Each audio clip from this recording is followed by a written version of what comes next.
नाथांनीही येच रीती एका आपुल्या शेजारियावरती हेच सहस्रनाम मारो निमाथी परमार्थ पंथी सुदिले। नाथा घरी नित्य पुराण शेजारी जातीचा ब्राह्मण होता स्नान संध्या विहीन दुराचरण निमग्न। कधी करीना पुराण श्रवण वाड्यात पाऊल ठेवीना दुर्जन नाथ होऊन या सकरुण केले पाचारण तयास।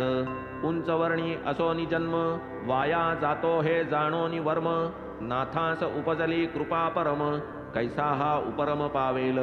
म्हणून तयाने नको म्हणता सहस्रनामाची दिधली संथा एक एक श्लोक पढविता पढविता निजोद्धारता लाधला। या सहस्रनामाचा पाठ चित्तशुद्धीचा मार्ग धोपट परंपरागत हा परिपाठ तेणेच ही आटाट बाबांना।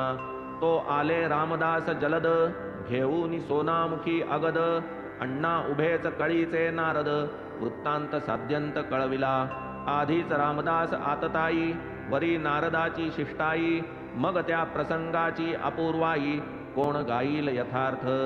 आधीच रामदास विकल्पमूर्ती माधवरावांचा संशय चित्ती म्हणे बळकावया माझी पोथी बाबांना मध्यस्थी घातले।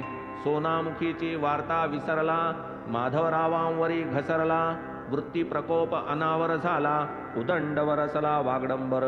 पोटदुखीचे हे ढोंग सगळे तुवाच बाबांस उद्युक्त केले माझ्या पोथीवर तुझे डोळे हे न चाले मज पुढे।